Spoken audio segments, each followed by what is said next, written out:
ભરૂચ જિલ્લા ભાજપ પ્રમુખ પ્રકાશ મોદીમાં નર્મદા ઉત્તર વાહિની પરિક્રમા સેવા સમિતિ ભરૂચના આયોજક પણ છે.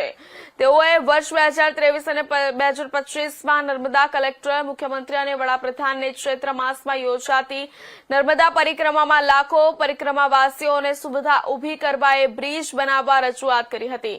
હોડીઓની સર્જાતી હાડમારી, મગર અને ડૂબી જવાના ભયમાં પુલનું નિર્માણ કરી સલામતી સાથે કાયમી સુવિધા કરવા માંગણી કરાઈ હતી.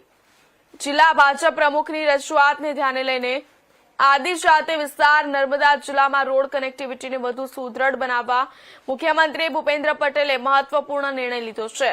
મુખ્યમંત્રીએ નર્મદા જિલ્લાના 11 જેટલા ગામોના 18,000થી વધુ લોકોને જિલ્લા તાલુકા મુખ્ય મથક સાથેની અવરજવરની સગવડતા આપવા નર્મદા જિલ્લામાં 2 નવા પુલોના નિર્માણ માટે ₹302.40 કરોડના કામોની મંજૂરી આપી છે.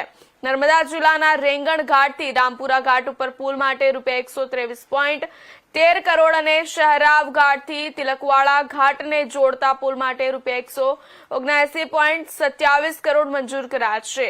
નર્મદા જિલ્લામાં આ 2 પુલના નિર્માણથી ઉત્તર અને દક્ષિણ વિસ્તારના તિલકવાડા, વાસણ, રેંગણ, રામપુરા, માંગરોલ અને શહેરાવ સહિતના ગામોમાં વસતા ગ્રામજનોને પણ અવરજવર માટે સુગમતા રહેશે. આ વિસ્તારમાંથી શાળા કોલેજોમાં અભ્યાસ માટે જતા વિદ્યાર્થીઓને ચોમાસાના સમય દરમિયાન પણ આવવા જવામાં સુવિધાયુક્ત રસ્તાની સવલત મળશે.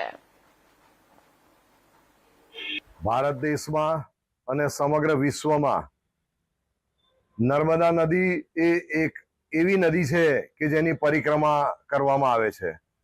આમ તો 12 માસ એની પરિક્રમા કરવા માટે સમગ્ર દેશભરમાંથી અને વિશ્વભરમાંથી લોકો આવતા હોય છે, પરંતુ ચૈત્ર મહિનો એમાં નર્મદાની ઉત્તર વાહિની પરિક્રમા જે કરવામાં આવે છે અને એમાં સમગ્ર ગુજરાત, મહારાષ્ટ્ર, મધ્યપ્રદેશ અને દેશભરના લોકો આ માં નર્મદાની પરિક્રમા કરે છે.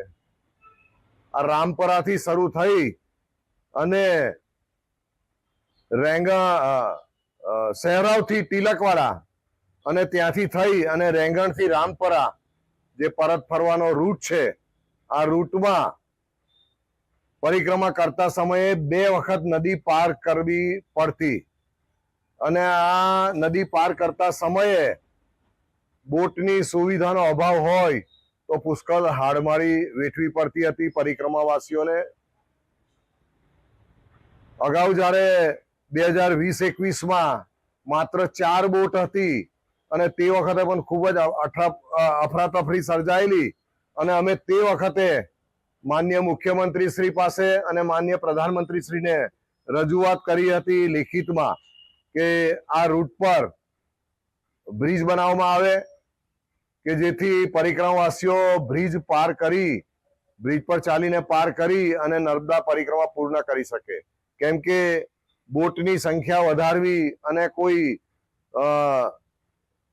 કંઈ પણ મુસીબત ઊભી થાય, કોઈ મોરબી જેવી દુર્ઘટના ના ઘટે એ માટેની અમારી રજૂઆત હતી. હજીરા MNS કંપનીમાં કામદાર વિરોધ મામલો.